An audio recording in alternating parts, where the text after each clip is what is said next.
अभी अभी इस वक्त की बड़ी खबर आपको बता दें, दिल्ली के पूर्व मंत्री सौरभ भारद्वाज के घर चल रही ईडी रेड को लेकर एलएनजेपी अस्पताल निर्माण में हुए कथित घोटाले को लेकर आज सुबह से सौरभ भारद्वाज के घर पर ईडी की कार्रवाई चल रही है। दिल्ली के पूर्व सीएम अरविंद केजरीवाल ने इन छापों के लिए बीजेपी पर जमकर अटैक किया है। केजरीवाल ने कहा कि बीजेपी आम आदमी पार्टी के पीछे पड़ गई है। आपको इसलिए टारगेट किया जा रहा है क्योंकि मोदी सरकार की गलत नीतियों का विरोध आप कर रही है, लेकिन इन छापों से आम आदमी पार्टी डरने वाली नहीं है। तो अब सौरभ भारद्वाज भी ईडी के शिकंजे में आते हुए नजर आ रहे हैं। इससे पहले अरविंद केजरीवाल, मनीष सिसोदिया, सत्येंद्र जैन और इन तीनों के जेल जाने के बाद जो दो लोग आम आदमी पार्टी को संभाल रहे थे वो थे सौरभ भारद्वाज और आतिशी।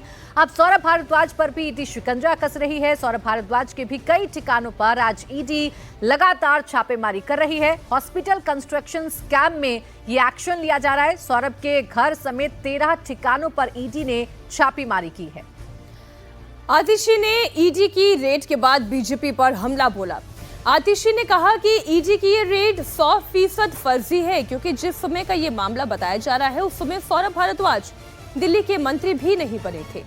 सौरभ भारद्वाज उसके 2-3 साल के बाद दिल्ली के मंत्री बने थे।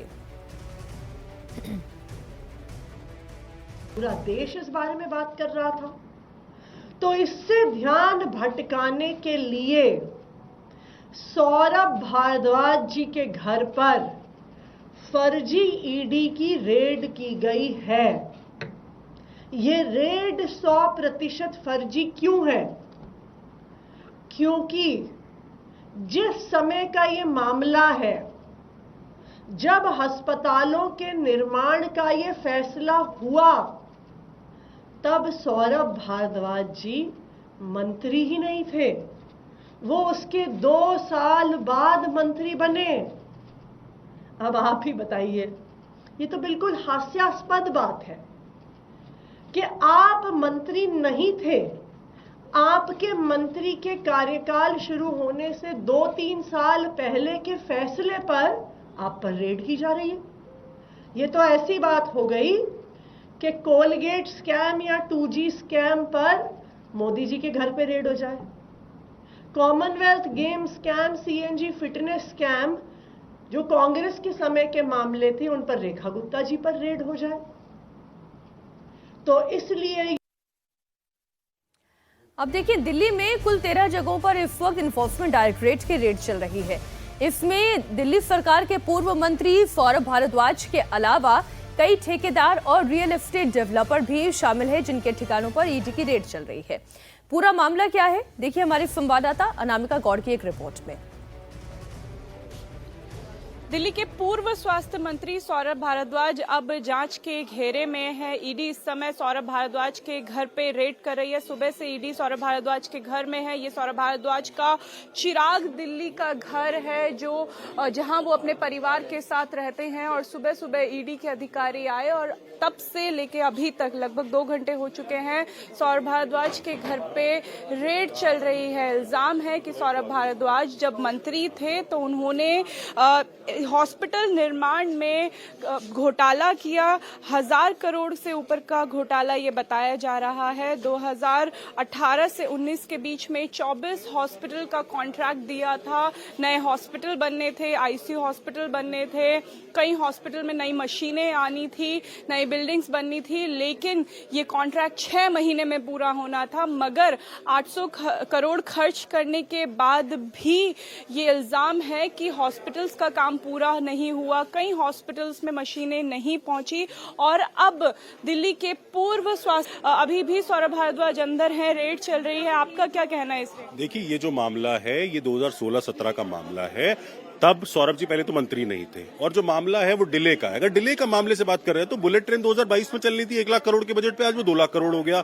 तो क्या इसके लिए प्रधानमंत्री पे मामला दर्ज किया जाएगा? एक्सप्रेस वे जो बनने थे 2022 तक बनने थे, आज 2025 हो गया, क्या इसके लिए माननीय नितिन गडकरी जी पर मामला दर्ज किया जाएगा? आप सिर्फ और सिर्फ द्वेष की भावना से काम करें, क्योंकि हमने कल मोदी जी की डिग्री पर सवाल।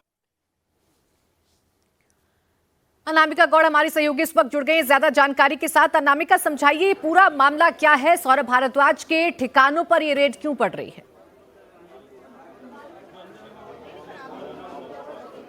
बिल्कुल प्राची, 2018 और 19 में एक कॉन्ट्रैक्ट दिया गया था 24 हॉस्पिटल को बेहतर करने का। तस्वीरें भी हम आपको साथ साथ सौरभ भारद्वाज के घर की दिखा रहे हैं, जहां अभी भी 3 घंटे से ईडी की रेड चल रही है। सौरभ भारद्वाज अपने परिवार के समेत और ईडी के अधिकारी भी घर के अंदर मौजूद हैं। 24 हॉस्पिटल को बेहतर करना था, जिसमें LNJP हॉस्पिटल था, राजीव गांधी हॉस्पिटल था, अंबेडकर हॉस्पिटल था।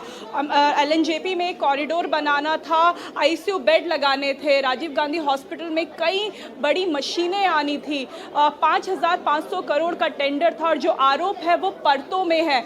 जो टेंडर था उसमें पारदर्शिता नहीं बरती गई। जो कॉन्ट्रैक्टर थे वो भी अब संदेह में है कि अपने जानने वालों को इसका कॉन्ट्रैक्ट दिया गया और धीरे धीरे समय रहते जो अवधि बढ़ी उसके साथ जो नंबर है पैसों का वो भी बढ़ता गया। उसके साथ साथ अभी तक कई ऐसे हॉस्पिटल की बिल्डिंग है जो निर्माणाधीन है, कई ऐसे हॉस्पिटल हैं जो अभी तक बनकर तैयार नहीं हुए हैं। ये आरोप है सौरभ भारद्वाज पे। एक कमेटी बनी थी, एक मेडिकल जांच की कमेटी बनी थी, हॉस्पिटल इंफॉर्मेशन मैनेजमेंट, वो मशीन अभी तक वो नहीं बनी है। ये सभी आरोप इस समय सौरभ भारद्वाज पे लग रहा है। आम आदमी पार्टी के कार्यकर्ता यहाँ मौजूद हैं जो यहाँ पे हंगामा कर रहे हैं, सौरभ भारद्वाज के पक्ष में आए हैं। आम आदमी पार्टी का कहना है कि राजनीति से प्रेरित होकर ये इल्जाम सौरभ भारद्वाज पे लगाए गए। ठीक है नामिका, आप लगातार नजर बनाए रखें। फिलहाल पूरी जानकारी के लिए आपका बहुत शुक्रिया।